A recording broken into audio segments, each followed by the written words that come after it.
Hello everybody, my name is Neil Bruce and I've essentially been trying to be a finance YouTuber for about 6 months now, and in that time I've learned so much about video production and how YouTube works. And so in this video I'm going to run through everything that I've learned, including the good and the bad, that you need to know for starting up your own YouTube channel, because there are so many things that people don't discuss on YouTube. So one of the first things that I realized when I was making my YouTube videos to start with was the fact that there's so much more that you need to do that you don't really think about before you started making videos. So for example, you've got to film your videos, you've then got to take a photo of yourself for your thumbnail, you've got to edit that video, you've got to write your title and description, which can take a long time if you're going to put loads of detail into them, and it can all amass to quite a long time that it takes to produce a YouTube video. And when it comes to editing, there's so many different avenues you can go down in order to make your video as good as it can be. And the thing is, there are just so many techniques and so many different softwares that you might need. To begin with, you're going to be staring at your editing software, thinking to yourself, how on earth am I going to make a video that's watchable out of this? And to be honest, I wish I had considered that a bit more to begin with, because my initial videos were very bad, but I guess that is just part of the learning curve. But essentially what you've got here is 4 or 5 major skills that you need to develop to make quality content. And getting comfortable in front of the camera can be one of the most difficult things for some people. In my experience, I was quite fortunate in that I had gone to do advanced higher drama in school, but even then, my initial videos, I was so nervous about people in my building hearing me, so nervous about anyone hearing me, so I would be quite quiet in those videos, whereas now I feel like I'm a bit more animated, I'm a bit more enthusiastic, because I feel like I sort of know what I'm talking about a bit more, and I can actually kind of enunciate my words a bit better. Then obviously when it comes to all of these different things, you have softwares and equipment that you feel like you're going to need to get to make your videos better. So for example, I literally make my videos currently with a £15 microphone that I bought off Amazon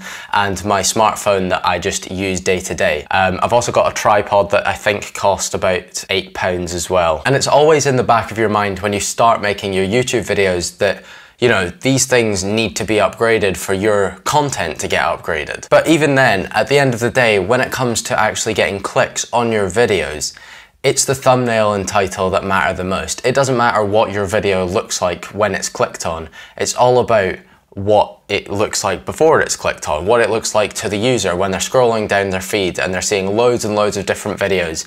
And you've got to just be that 1 in 100,000 chance that it's going to be your video, and you've got to hope that the algorithm is sending it to the right people and whatnot. And there's just so many things that go into that, so that the equipment doesn't matter as much as it feels like. Getting good thumbnails is probably the most important part of making YouTube videos, and it's definitely a skill that I don't feel like I've enhanced at all so far.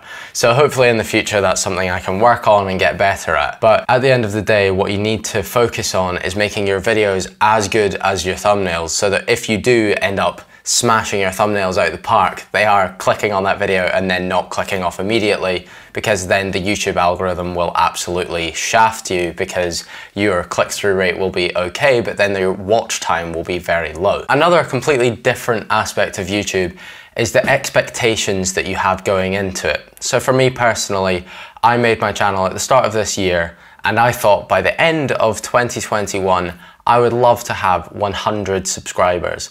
I think it's possible. I might get there. I've got 55 and we're about 6 months in, so maybe we will make it there. But I do remember hearing from one of my biggest inspirations when it comes to making YouTube videos, Ali Abdaal, that he hit 1,000 subscribers after uploading 52 videos. And I remember him saying this in his video and saying, don't expect this, because, you know, this is like quite abnormal, and he was one of the fastest creators to hit there. I have made 47 videos, I believe, including this one, and I have 55 subscribers.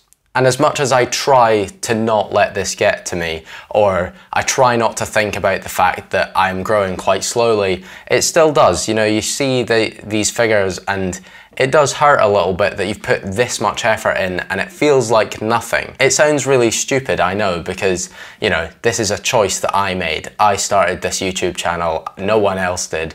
It's not like there's any expectation for me to do any better or any worse than I have, but it's just kind of this inbuilt self thing that you want to be as good as you can, and you cannot grow any faster than you are going to. So one of the biggest mistakes I made at the start of my YouTube channel was looking at the YouTube Studio app all the time. Like, anytime I had uploaded a video, I would maybe go on the app like 5 to 10 times between the first hour of the video coming out and maybe the 4th hour of the video coming out, just seeing if I've got 1 extra view or 2 extra views or whatever, and just taking that instant gratification from that. And then once the numbers start shifting upwards slightly, you start expecting more, and therefore your goalposts are kind of shifted, so you immediately feel worse about 1 view than you did before. And it's just a subconscious thing, you can't really help it. But again, it's just that expectation going up, your expectations that you're going to be doing well. And, you know, it's quite crushing when you don't do as well as you might expect. Again, on the expectations front, when you've made what you feel like is your best video and then you upload it and it does worse than all of your other videos, I don't think there can be a more crushing feeling than that. And it is, again, so stupid because, you know, a video that you make that you think is good might not be good to other people, but, you know, you don't know that. You've just spent like maybe 6 or 7 hours editing this video, spending loads of time creating this and making it as good as you feel it can be. You uploaded it and it does worse than like a video you might have spent maybe 2 hours doing. And so again, that's kind of like adjusting the goalposts on how much time you spend on something equals like better results, which again doesn't happen every single time. Another part of YouTube that kind of is a bit mystical is the fact that people tell you to upload consistently over like a 2-year period or whatever, and you will get results. And so you've kind of got to have this blind faith that eventually it'll work. Like, for example, myself, I started YouTube in January. I was uploading 2 times a week for maybe 4 or 5 months. And then I hit a couple of hurdles. I had some stuff going on in my personal life. I had some exams. I had a new job. And I've ended up missing a few uploads recently. I've gone down to kind of 1 video a week. But what you're doing there with your 2 uploads a week or your 1 upload a week or however much you're uploading, you've kind of got to have this blind faith that it's going to work, and you've got no real perception of what can happen next.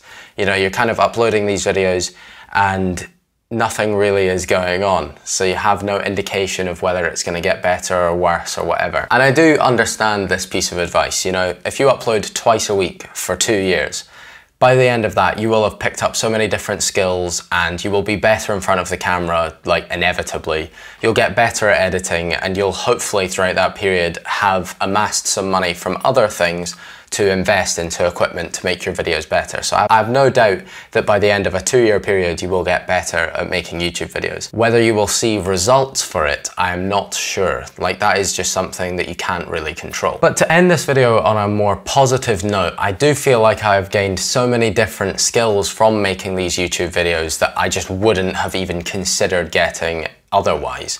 And I even managed to get a job on the back of having a YouTube channel, and I discussed my YouTube channel in an interview with a potential employer. So, you know, there are like loads of different opportunities on YouTube. Like, you can just make whatever videos you want, and as long as you're having fun with it, it just doesn't really matter. So that is my like big thing to anyone who's going to start making YouTube videos, is just enjoy what you're making. Like, make sure that whatever content you're producing, it's something that you're actually interested in, because otherwise you're going to be in for a world of pain. But as I mentioned at the start, I am making finance videos, and if you find those interesting, then you can drop a subscription on the channel and I would really appreciate it. And any comments that you might have on this video, I'd love to read, because that is one of the best parts of being a YouTuber. Drop a like whilst you're down there, and I'd love to see you at any other videos that I produce in the future. Thanks so much for watching.